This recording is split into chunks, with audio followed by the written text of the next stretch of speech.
কয়েকদিন ধরে সামাজিক মাধ্যমে ভাইরাল হয়েছে থালাপাতি বিজয়ের এক ভিডিও। সেখানে দেখা যায় পবিত্র রমজান মাস উপলক্ষে চেন্নাইয়ে এক ইফতার পার্টির আয়োজন করেছেন বিজয়। তার পরনে ছিল সাদা কুর্তা এবং মাথায় টুপি। কিন্তু হঠাৎ কেন এমন ইসলামপন্থী হয়ে উঠলেন বিজয়? এর পেছনে রহস্য কি? অভিনয় নাকি রাজনীতি? দক্ষিণী সুপারস্টার থেকে রাজনীতির ময়দান এখন নতুন মোড় নিয়েছে থালাপতি বিজয়ের পথ চলা। অভিনয়ের গ্ল্যামার ছেড়ে এবার তামিলনাড়ুর রাজনীতিতে শক্ত অবস্থান তৈরি করতে দৃঢ় প্রতিজ্ঞ তিনি।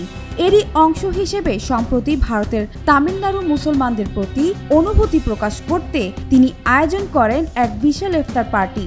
7ই মার্চ সন্ধ্যায় চেন্নাইয়ের রোয়াপেট্রা এলাকার YMCA মাঠে ছিল সে আয়োজন।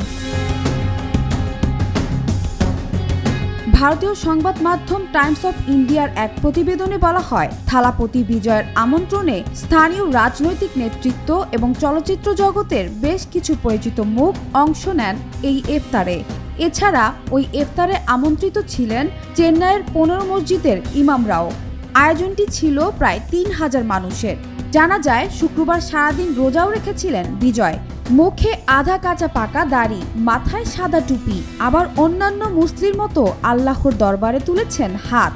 আবার দেখা যায় সবার সাথে কাঁধে কাঁধ মিলিয়ে নামাজে দাঁড়ান দক্ষিণের এই নেতা। মুহূর্তের মধ্যে ভিডিওটি ভাইরাল হয়ে যায় সোশ্যাল মিডিয়ায়। এরপর ভক্তদের মধ্যে স্পষ্ট হয়ে যায় মতভেদ। অনেকে বিজয়ের বার্তাকে সাধুবাদ জানান, আবার কেউ কেউ এটিকে কেবলমাত্র ভোটের রাজনীতির কৌশল হিসেবেই মূল্যায়ন করেন। কেউ বলছেন একজন নেতা হিসেবে এটি প্রশংসনীয় উদ্যোগ, আবার কেউ কটাক্ষ করে লিখেন নতুন দল খুলেছেন তাই ভোট ব্যাংকের জন্য ভাইজানদের খুশি করতে হবে। 2024 সালের ফেব্রুয়ারিতে দল গঠনের ঘোষণা দিয়ে 2026 সালের তামিলনাড়ু বিধানসভা নির্বাচনে প্রতিদ্বন্দ্বিতার প্রস্তুতি নিচ্ছেন বিজয়।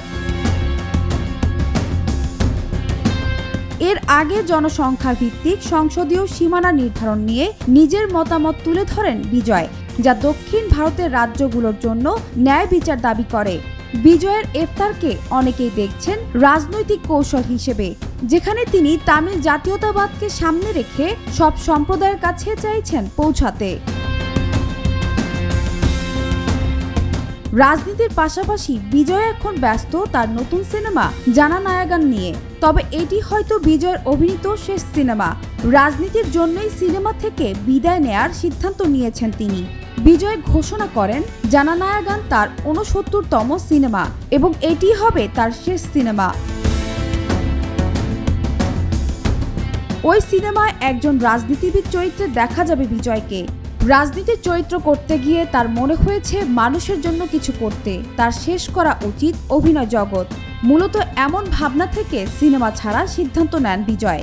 ক্যারিয়ারের শেষ সিনেমা জানানায়াগানে বিজয়ের পারিশ্রমিক 275 কোটি, যা তাকে ভারতীয় সিনেমার সবচেয়ে দামি তারকা হিসেবে প্রতিষ্ঠিত করেছে।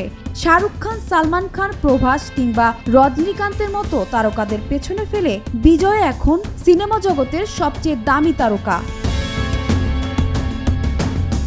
সানজানা তাবাসসুম, বৈশাখী সংবাদ।